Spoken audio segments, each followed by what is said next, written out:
Olá, pessoal. Nessa aula nós falaremos sobre os fundamentos de eletricidade. Frequentemente no nosso cotidiano a gente se depara com especificações técnicas, com grandezas elétricas que às vezes a gente não entende bem direito o que elas significam, né?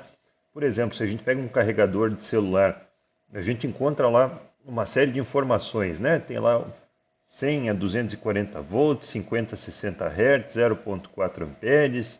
Aí tem outros valores aqui, né? 12 volts, 1000 miliamperes, 12 volts. Então, numa bateria tem lá um valor mostrando em miliampere-hora, em watt-hora, ou às vezes na nossa conta de eletricidade, né, de energia elétrica, vem lá um valor de quilowatt-hora ou alguma coisa assim, às vezes fala de fator de potência, consumo, demanda. Então, todos esses são alguns termos que envolvem eletricidade e que a gente precisa entender. Nessa aula, então, a gente vai falar um pouquinho sobre os conceitos fundamentais de eletricidade: carga elétrica, tensão elétrica, corrente, energia e potência, e a gente vai falar também sobre as unidades e os prefixos que estão envolvidos nesse contexto. Para a gente começar, a gente tem que entender um pouquinho, né? Quando a gente fala de eletricidade, a gente está falando sobre cargas elétricas. Então, toda matéria que existe, ela é formada por substâncias que são formadas ali por moléculas e as moléculas são formadas então por átomos. Os átomos então elas são essa menor parte que ainda conserva a sua característica, né? Então os átomos teve várias durante a história, né, teve várias formulações ali de qual que seria a estrutura do átomo, mas basicamente o que se sabe hoje é que o átomo ele é formado por um núcleo, que ele tem partículas chamadas prótons e nêutrons, que são as partículas mais pesadas, que conferem a maior parte da massa a esses átomos. Os prótons eles têm uma carga elétrica positiva, os nêutrons não têm carga elétrica, né, têm uma carga neutra. E fora do núcleo, então, a gente tem a chamada eletrosfera, que é como se fosse, vamos pensar, uma esfera, né, uma região ali, em que circulam, em que ficam se movimentando os elétrons. Esses elétrons, então, eles têm carga elétrica negativa. Essas cargas, elas produzem um campo elétrico ao seu redor, que a gente pode pensar como se fosse análogo a um campo gravitacional. Então, por exemplo, uma carga elétrica negativa, ou seja, um elétron, ela vai produzir ao seu redor um campo elétrico que a gente simboliza por essas setas apontando em direção à carga elétrica negativa. Assim como as linhas, né, da força da gravidade, a gente pode apontar, pode representar como setinhas apontando para a Terra. Se eu colocar então uma carga elétrica positiva na proximidade desse elétron, na proximidade dessa carga elétrica negativa, essa carga positiva ela vai ser atraída por essas linhas de força. Da mesma forma que se eu colocar um corpo, aqui uma maçã, né, nesse campo gravitacional da Terra, essa maçã ela vai ser atraída devido a esse campo gravitacional. Então, o campo elétrico ele é um campo que ele também expressa uma força, né? Ele é um campo de força, só que ele é causado não pela massa, como é o caso do campo gravitacional, mas sim pela carga elétrica dos corpos, que é uma outra característica dos corpos, né? Uma outra propriedade dos corpos, que é a sua carga elétrica. Uma diferença para o campo gravitacional é que o campo gravitacional ele sempre provoca a atração entre corpos, né? Por exemplo, a Terra ela tem massa, eu tenho massa, então eu atraio a Terra e ela me atrai, né? Claro, como ela é muito maior, ela acaba me atraindo mais. No caso do campo elétrico, essa atração ela pode, na verdade, ser uma repulsão, né? Essa força ela pode ser uma atração, uma repulsão, dependendo da polaridade das cargas. Então, cargas que têm a mesma polaridade, elas se repelem. Se eu tenho duas cargas positivas, elas se repelem. Se eu tenho duas cargas negativas, elas se repelem.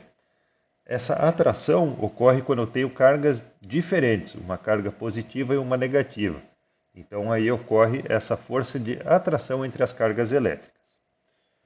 Nos átomos, eu tenho elétrons em diferentes, vamos pensar assim, em diferentes distanciamentos do seu núcleo.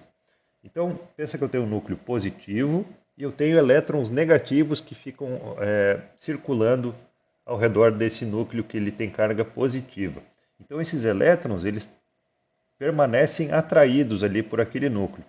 Quanto mais longe um elétron está desse núcleo, mais fraca é essa atração que ocorre entre o núcleo e esse elétron.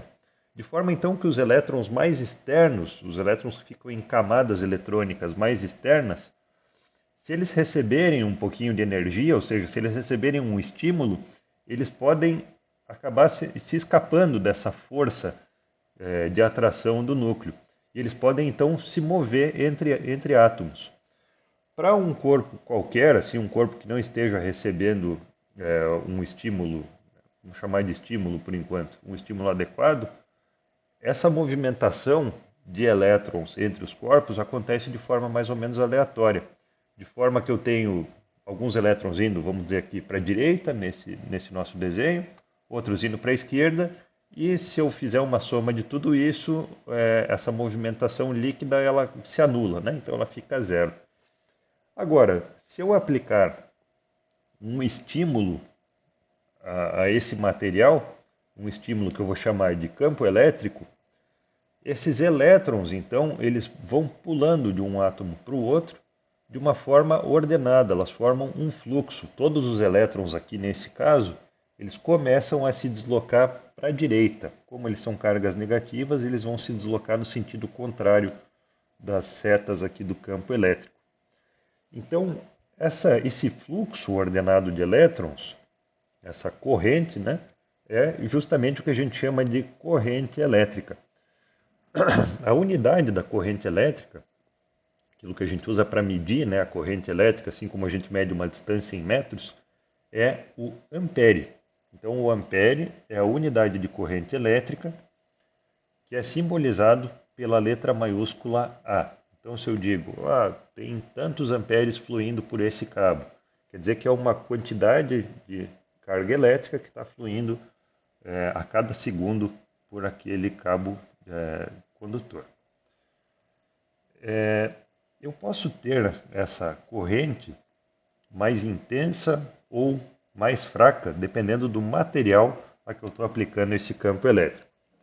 Então, em materiais condutores, o material ele é condutor quando ele tem muitos elétrons livres. Lembram que eu falei que... Desculpem. Lembram que eu falei que os elétrons mais externos, né, em camadas eletrônicas mais elevadas, eles são mais fáceis de pularem de um átomo para o outro, de serem roubados, né, ou de sofrerem essa influência do campo elétrico.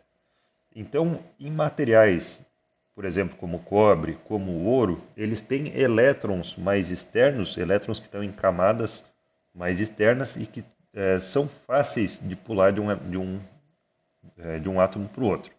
Então, nesse caso, a gente diz que o material ele é condutor. Agora, existem outros materiais, claro, que têm outras propriedades, né, outros tipos de ligação eletrônica, ligação atômica, em que os elétrons eles ficam mais presos aos seus átomos. Então, quando eu aplico um campo elétrico, o mesmo campo elétrico, né, nesse material, eu tenho uma movimentação menor desses elétrons, porque os elétrons estão mais presos. Então, nesse caso, eu tenho um material que ele é isolante. O fato de um material ser condutor ou isolante está intimamente ligado à quantidade de elétrons livres que os átomos possuem. Como é que eu produzo, então, esse campo elétrico, né, para movimentar elétrons ou cargas elétricas de um lado para o outro? Uma das possibilidades de eu produzir campo elétrico é através do atrito. E uma situação em que a gente vê isso na prática são nas tempestades, né, quando a gente tem descargas elétricas. Então, as nuvens, elas são formadas por vapor de água, por gases, ao se movimentarem, acontece atrito entre essas nuvens, então algumas nuvens ficam carregadas com excesso de elétrons, outras com excesso de cargas positivas. O mesmo a gente pode ver em algumas experiências, né, em alguns vídeos na internet. Por exemplo, quando a gente esfrega uma flanela em um bastão de vidro ou ainda um pedaço de tecido num plástico, né? E o material então ele fica carregado. Por exemplo, o pente também, né? Que a gente consegue carregar um pente e fazer ele atrair pedacinhos de papel ou ainda aquela experiência do balão, né? Que a gente enche uma bexiga, passa no cabelo e ele puxa o cabelo, né? Ele arrepia o cabelo da pessoa. Então todas essas são situações em que eu tenho o efeito triboelétrico, que é a produção de eletricidade, a separação de cargas, né? Produção de eletricidade estática pelo efeito do atrito. Então, esse excesso de cargas positivas em um corpo e cargas negativas, desculpa, positivas aqui, negativas aqui, em outro corpo, ele produz então esse campo elétrico, como a gente viu anteriormente, né? Cargas elas produzem ao seu entorno um campo elétrico. Dependendo da intensidade desse campo elétrico, eu posso ter então a produção ali, né, a geração de uma descarga elétrica que vai equalizar ali, vai levar cargas elétricas, transportar cargas elétricas entre nuvens ou das nuvens para a Terra. Um outro jeito, mais comum, na verdade, de eu produzir um campo elétrico dentro de um material é eu aplicar uma tensão elétrica, uma tensão nesse material. Então, eu posso fazer isso, por exemplo, conectando uma bateria, uma pilha a esse material, né, através de fios, cabos condutores. Então, a tensão elétrica ela é uma diferença de potencial elétrico. A gente pode pensar nela também como uma força, né, uma força que ela vai tentar movimentar as cargas. A unidade da tensão é o volt, tá? Então, o volt ele expressa a quantidade de energia que eu gasto para levar uma quantidade de carga de um ponto ao outro no circuito. Então, se eu pensar em energia, né, eu estou fornecendo energia para que esses elétrons eles se movam. Por isso que eu posso considerar a tensão, posso pensar na tensão como uma força, né, uma pressão que eu estou fazendo para mover essas cargas. Se as cargas estiverem muito presas, essa força vai produzir pouco movimento, né? Como que eu posso produzir então a tensão elétrica? Tem vários jeitos, né? Um dos jeitos que a gente já viu é a bateria. Dentro da bateria eu tenho ali eletrodos e eu tenho um eletrólito. Isso produz uma reação química, né, que deixa um dos polos mais positivo e o outro mais negativo, com diferentes potenciais elétricos. Então, se eu ligar essa bateria num circuito elétrico, eu posso ter a circulação de corrente por esse circuito. Um outro jeito, que é bastante comum e que ele é o fundamento da energia elétrica que a gente recebe nas nossas casas, é a indução eletromagnética. Então, quando eu vario o fluxo magnético dentro de uma bobina condutora, por exemplo, movimentando um ímã, né, dentro de uma bobina de fio, eu tenho ali a indução de uma tensão elétrica. A lei física que descreve esse fenômeno é a lei de Faraday-Lenz. Então, vocês podem pesquisar esse termo se vocês quiserem. Ainda um terceiro jeito de a gente produzir tensão é através do efeito fotoelétrico, que é o fundamento, né, a base da operação dos painéis solares. Então, quando eu tenho energia, né, radiação batendo em materiais, incidindo sobre materiais semicondutores, eu tenho então a excitação de alguns elétrons, que eles acabam pulando e eu tenho então essa produção da tensão elétrica. E um outro jeito também de eu produzir uma tensão, por exemplo, produzir uma tensão contínua, é convertendo. Outro jeito de produzir, na verdade, que eu não estou gerando a tensão, né? Eu estou, na verdade, transformando essa tensão. Eu posso transformar a tensão de alternada, por exemplo, da tomada, para uma tensão contínua, utilizando um carregador, né? Eu posso também ter o processo inverso, tenho uma bateria e eu quero produzir uma tensão alternada, utilizando o que a gente chama de inversor. Então, esses são os conversores estáticos. Quando a gente coloca, então, quando a gente aplica essa tensão elétrica no material, eu tenho então a produção ali a geração de uma corrente elétrica, né? Essa tensão ela vai sustentar a circulação de uma corrente elétrica. Os elétrons livres desse material, eles vão tender a se movimentar do polo negativo da bateria para o polo positivo da bateria. Eles são cargas negativas, então eles vão ser atraídos pelo polo positivo da bateria. Isso é o que a gente chama de sentido real da corrente elétrica, que é o sentido dos elétrons, que vai do negativo para o positivo. Porém, na engenharia, nas disciplinas de eletricidade, é mais comum que a gente considere o sentido convencional da corrente. Esse sentido convencional, ele considera cargas equivalentes positivas. Então, em vez de eu considerar que eu tenho uma carga negativa se movendo do negativo da bateria para o positivo, eu considero que eu tenho uma carga positiva se movendo do positivo para o negativo. Então, esse é o sentido que a gente vai adotar daqui para frente nessa disciplina, a menos que se diga o contrário, né? Mas quando a gente fala de corrente, a gente está falando de sentido convencional. Então, a gente pode pensar um circuito elétrico, o circuito elétrico mais básico, né? Como uma fonte de energia, que nesse caso eu tenho uma bateria, uma carga, que é aquilo que vai consumir a energia elétrica, ou seja, vai transformar, converter essa energia em outro tipo de energia, energia térmica, energia cinética ou alguma outra coisa. Eu tenho então condutores que levam, que carregam, né, portam essa corrente elétrica da fonte para a carga, e eu posso ter dispositivos de controle, como por exemplo interruptores, relés e muitos outros dispositivos.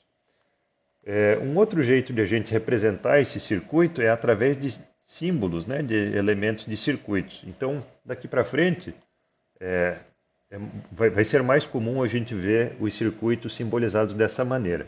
Então, aqui, em vez de desenhar uma pilha, eu posso representar ela como uma fonte de energia, nesse caso aqui, uma fonte de tensão.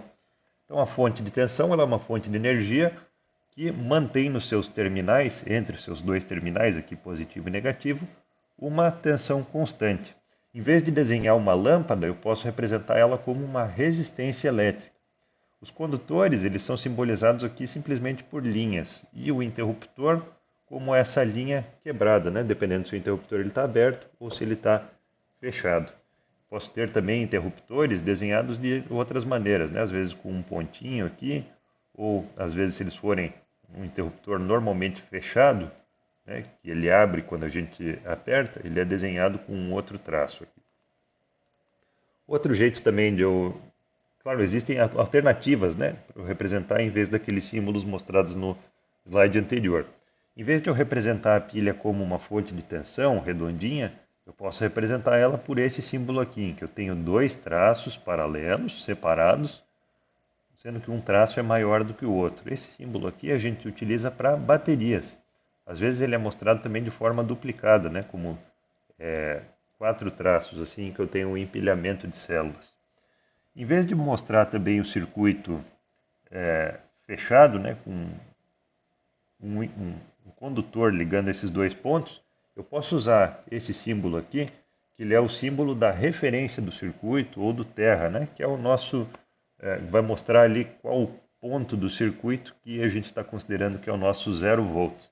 Então, se eu tenho o mesmo símbolo mostrado em dois pontos diferentes do circuito, eu posso considerar que esses dois pontos estão ligados por um condutor, mesmo que no desenho do circuito pareçam que eles estão separados, né? Mas aqui eles estão no mesmo ponto. Para a gente pensar então, se eu tenho ali a tensão como uma força e a corrente como um movimento, eu posso pensar então assim que a tensão ela é a força que está empurrando as cargas elétricas e a corrente então ela vai ser o movimento, né, desse caixote aí de cargas elétricas. Essa analogia ela é muito útil para a gente pensar o seguinte: se eu tenho um corpo que está sobre um chão liso e eu aplicar uma tensão, ou seja, uma força sobre esse corpo ele vai sair deslizando, então eu tenho um movimento, um fluxo, né?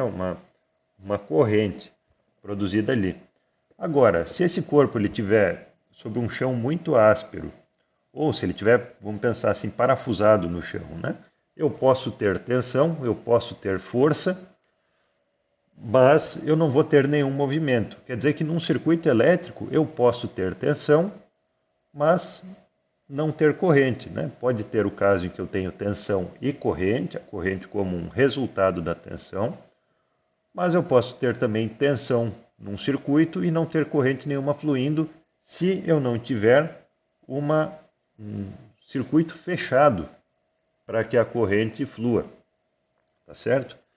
Então, numa analogia talvez um pouco mais confiável, né, mais fiel, eu posso pensar no circuito elétrico como um circuito hidráulico. Isso a gente vai, essa analogia a gente vai utilizar algumas vezes na nossa disciplina. Então, em vez de uma pessoa empurrando, eu vou ter uma bomba ali empurrando água nesse meu circuito fechado. Em vez de condutores, eu vou ter ali caninhos, né? Uma corrente elétrica vai ser o meu fluxo. A tensão vai ser a pressão ali que essa bomba está colocando no meu circuito. E em vez de um interruptor, eu posso ter ali um registro, né? Então, quando a corrente ela tem um caminho para circular, ou seja, quando o meu registro ele está aberto, ele vai deixar circular a corrente e eu posso, vai deixar circular esse fluxo nessa vazão de água e eu tenho então um fluxo ou na minha analogia uma corrente elétrica. Agora, quando eu tenho um circuito em que eu tenho uma interrupção, o circuito ele está aberto. Então, nesse caso, mesmo que eu tenha a tensão aqui na bateria, eu não tenho circulação de corrente. É bem importante que esse conceito, que essa analogia, ela fique bem clara, né? Quando eu tenho um interruptor aberto, é a mesma coisa que eu ter uma chave ali, um registro, né? Um registro impedindo a passagem de água, ou seja, de corrente elétrica. Então, a tensão é essa pressão que está tentando empurrar a corrente elétrica, só que se eu não tiver um caminho fechado para que a corrente flua, eu não vou ter corrente elétrica. Assim como se eu tiver um registro fechado no meu circuito hidráulico, eu não vou ter circulação de água, não vou ter fluxo. Então, tensão, eu posso pensar nela como uma força, como uma pressão, e a corrente como um fluxo resultante. Na próxima aula, a gente vai ver o que determina qual que vai ser a intensidade desse fluxo, ou seja, dessa corrente. A corrente, ela pode ser contínua ou ela pode ser alternada. Então, a corrente contínua é aquela que a gente obtém em circuitos alimentados a bateria ou às vezes com um carregador, né, que é ligado na tomada, painéis fotovoltaicos, fontes chaveadas. Então, a corrente contínua, ela é caracterizada por a fonte de energia ter uma polaridade constante, eu tenho sempre ali um polo positivo e um negativo, e a corrente ela flui apenas em um sentido, sempre no sentido convencional, né, saindo do positivo da bateria ou da minha fonte de energia para o negativo.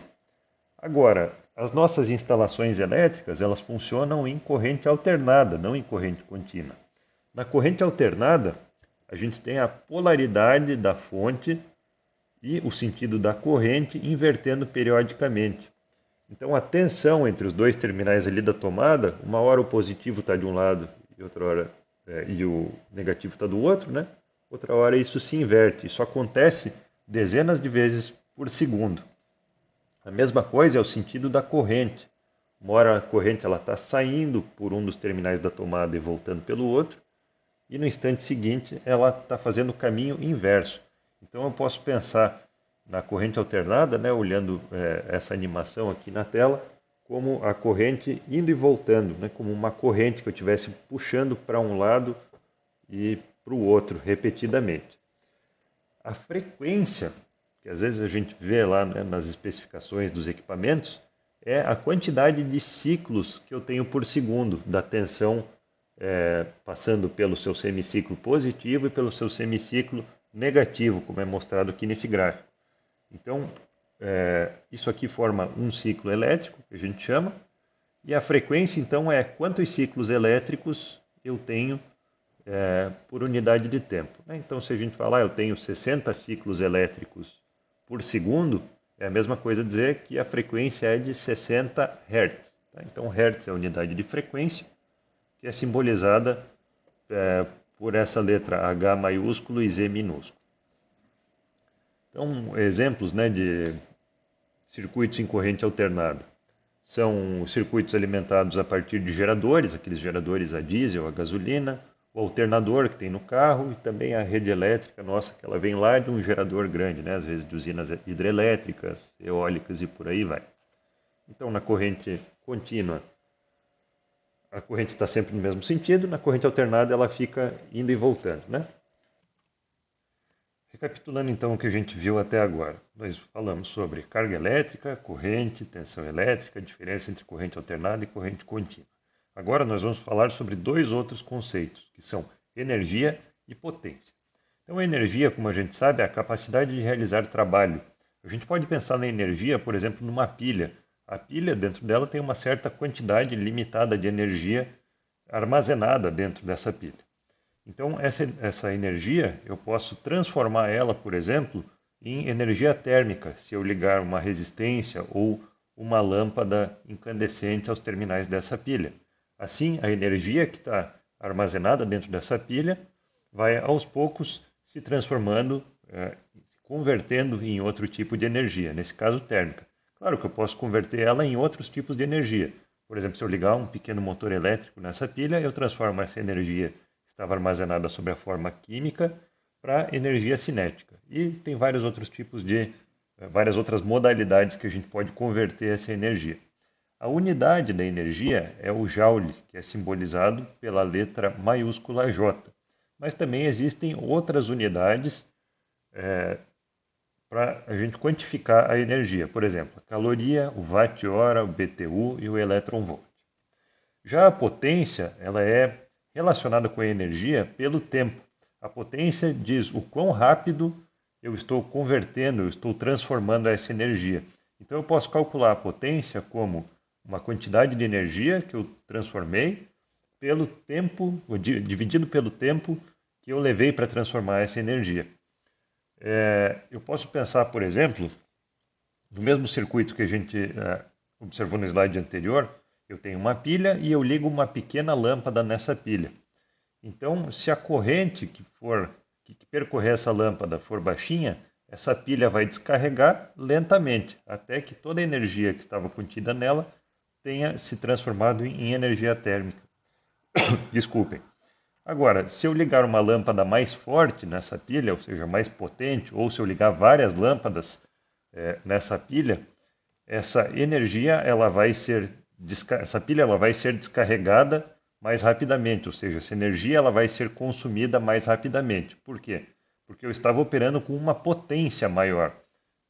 A lâmpada, nesse caso, ou as lâmpadas tinham uma potência maior, portanto elas descarregaram mais rapidamente essa pilha, consumiram mais rapidamente essa energia. A unidade da potência é o watt, mas existem outras unidades também que a gente observa. Por exemplo, os motores, que às vezes a potência nominal deles é quantificada em CV ou em HP, e também BTU por hora, como a gente vê nos aparelhos de climatização. No caso da energia elétrica, a gente pode calcular a potência como o produto da tensão pela corrente. Então, voltando aqui no nosso exemplo, se eu ligo várias lâmpadas numa pilha, eu estou retirando dessa pilha uma corrente elevada. Com essa corrente mais elevada, eu descarrego a pilha mais rapidamente. Então, a potência ela é proporcional à corrente e também é proporcional à tensão. Por quê? Porque a tensão ela expressa essa força que eu estou fazendo para circular essa corrente pelo meu circuito. Então, esse produto entre uma força e um fluxo a gente observa também em outros contextos da física. Por exemplo, um veículo. Né? O veículo, para ele se mover, ele faz uma determinada força para se manter a uma determinada velocidade. Então, em vez de tensão, eu tenho força, em vez de corrente, eu tenho velocidade. Ou um motor. O motor ele tem uma rotação e um torque. Então, também a gente observa o produto, né? A potência do motor ela é dada pelo produto entre o torque e a velocidade. Então, também eu tenho uma força e um fluxo. Num compressor, por exemplo, eu tenho pressão vezes vazão. Novamente, alguma coisa que diz quanto é a força que eu estou fazendo e a quantidade de fluxo que eu produzo. Então, aqui na eletricidade não é diferente, né? A gente tem a potência igual a tensão vezes a corrente. Um outro jeito da gente pensar também essa relação entre energia e potência é através de uma fogueira, né? Então a gente pode pensar, por exemplo, que a lenha que eu tenho aqui, ela é a quantidade de energia que eu tenho armazenado, por exemplo, numa pilha. E a intensidade desse fogo é a potência, é quão rápido eu estou consumindo essa energia que eu tenho armazenada em algum lugar. Então vamos fazer um exemplo aqui. Eu tenho uma lâmpada incandescente, vamos considerar, que quando ela é alimentada com 110 volts, ela é percorrida por uma corrente de meio ampere. Então, qual será que é a potência dessa lâmpada? Bom, a gente viu que a potência, eu posso calcular ela como o produto da tensão pela corrente, V vezes I, ou U vezes I, né? Dependendo qual é a letra que a gente usa para representar a tensão. Então, nesse caso aqui, a minha tensão ela é 110 volts. O problema já me diz isso. E a corrente é 0,5 amperes. Então quer dizer que a minha potência é 110 volts vezes 0,5 amperes, isso vai dar 55. 55 o quê? Se eu estou multiplicando volts por amperes, eu tenho watts. Então, a quantidade de potência que eu estou dissipando em cima dessa lâmpada e que eu estou retirando da minha fonte é de 55 watts. Agora, um outro exemplo. Tem um aquecedor que ele diz lá na etiqueta 1100 watts, 220 volts. Ou seja, ele dissipa 1100 watts quando é alimentado em 220 volts. Qual é a corrente que percorre esse aquecedor? Esse exemplo ele é útil para a gente pensar, por exemplo, se eu quiser instalar um fusível no circuito desse aquecedor ou um disjuntor. Eu preciso saber qual é a corrente que vai percorrer normalmente esse circuito, para que eu possa instalar um dispositivo de proteção com uma corrente nominal levemente superior àquela corrente que a gente considera normal. Então, qual que é a corrente que normalmente atravessa esse aquecedor? Vamos fazer de novo a mesma continha. Ó. Potência é igual a tensão vezes a corrente. Então, o problema já me diz que a potência é 1100 watts e a tensão é 220 volts. A corrente é o que eu quero saber, então ela é a incógnita dessa equação. Se você não lembra como resolver uma equação desse tipo, dê uma olhadinha na segunda parte da aula de revisão de matemática. Então, para resolver essa equação, eu vou dividir os dois lados da equação por 220, para que a corrente fique isolada desse lado da equação.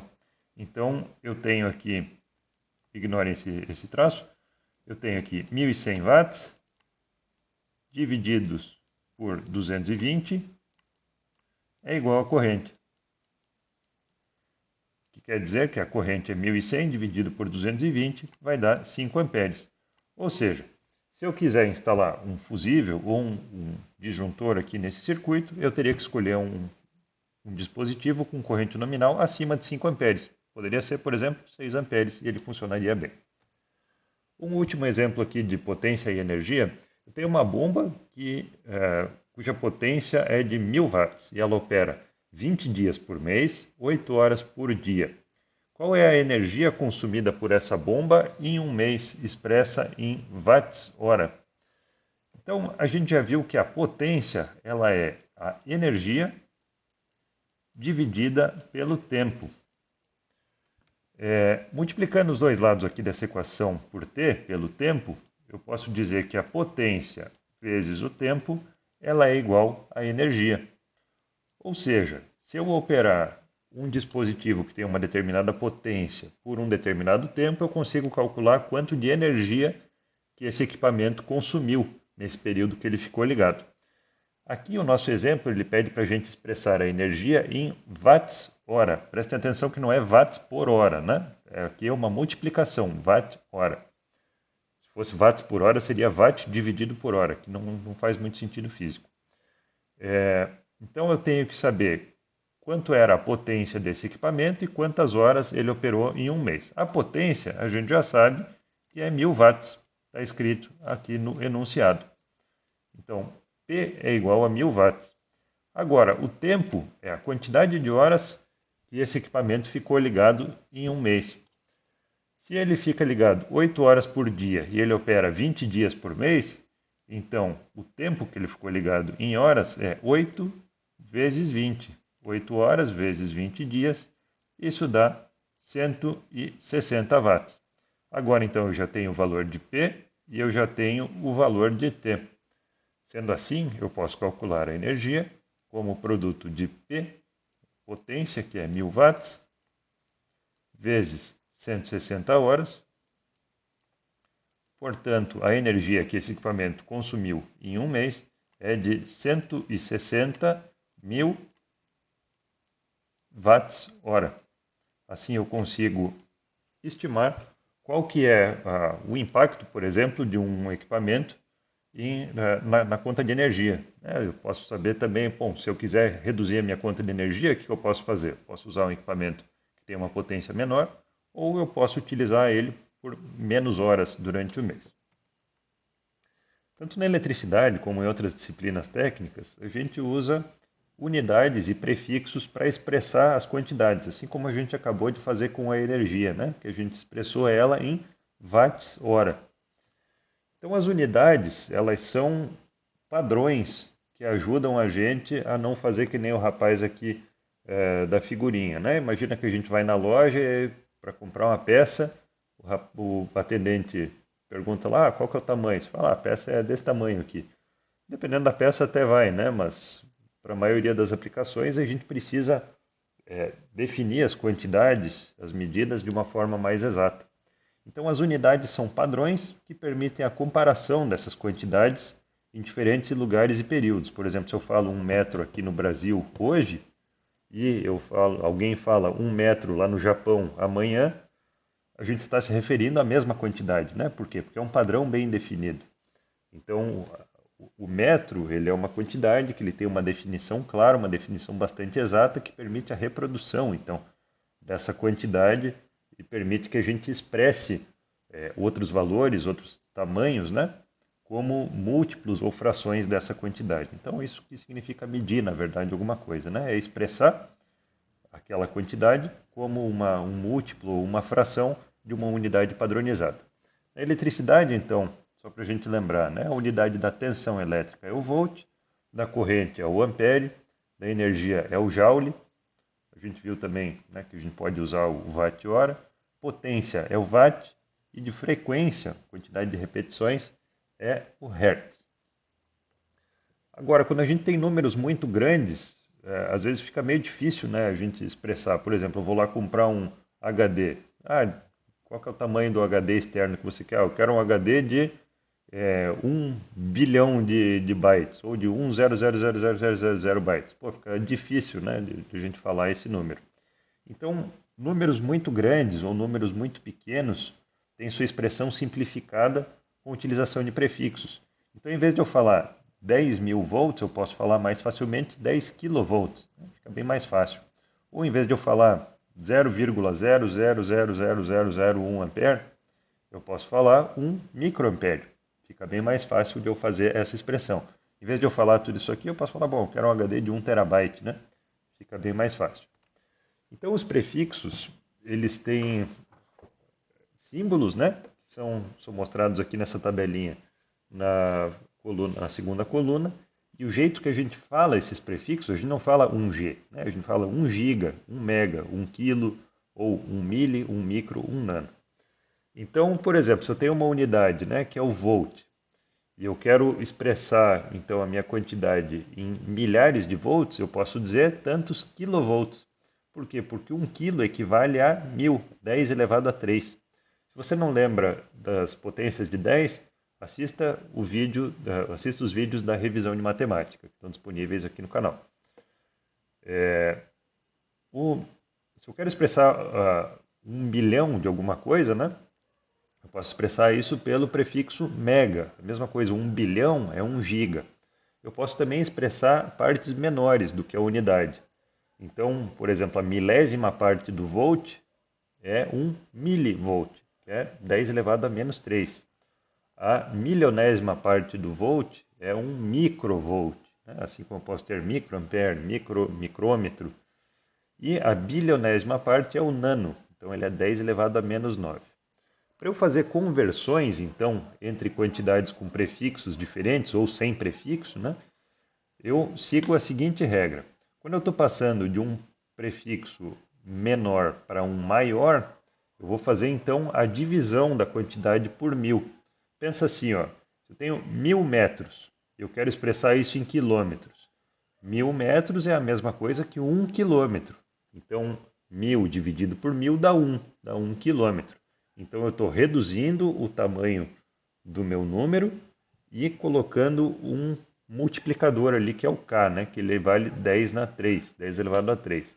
Então, por exemplo, 32.000 amperes, se eu quero passar para quiloampere, eu vou dividir esse número 32.000 por 32, desculpa, por 1000. Então eu tenho 32.000 dividido por 1000 vai dar 32 quiloamperes. Agora, se eu quero expressar isso em megaamperes, eu vou ainda dividir esse 32 quiloamperes por outros 1000. Então, 32 dividido por 1000 vai dar 0,032 megaamperes. Então, à medida que eu vou subindo linhas aqui nessa tabela, eu vou dividindo cada vez por 1000. Então, divido por 1000, divido por 1000 de novo, divido por 1000 de novo, se eu quero chegar em giga, né?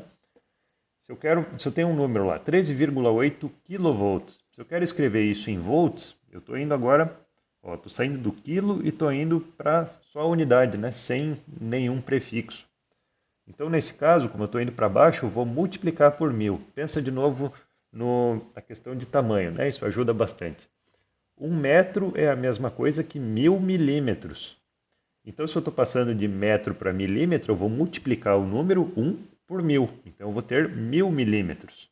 A mesma coisa aqui, se eu tenho 13,8 kV, eu tenho 13,8 vezes 1000 volts. Então, eu tenho 13.800 volts.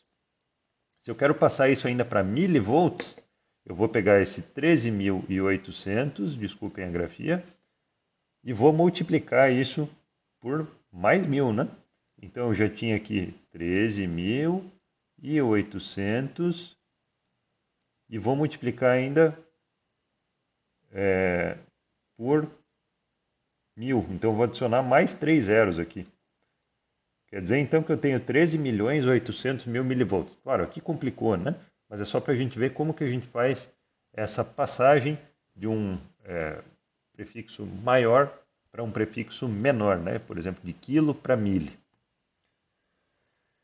Só para a gente revisar aqui, então, a gente viu lá no começo dessa aula o que é uma corrente elétrica, que é um fluxo ordenado das cargas em um circuito. Nós vimos que a tensão ela é a força que move essas cargas. Se eu tenho um circuito, então, que ele está fechado, essa tensão ela produz uma corrente elétrica. Nós vimos que a energia é a capacidade de realizar trabalho, ela também é a quantidade, né, o tanto que eu gastei trabalhando com uma determinada potência durante um tempo. A potência é essa taxa, então, de conversão de energia.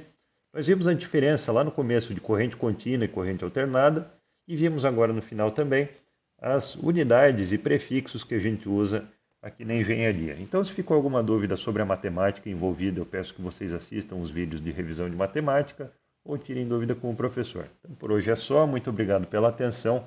Até a próxima.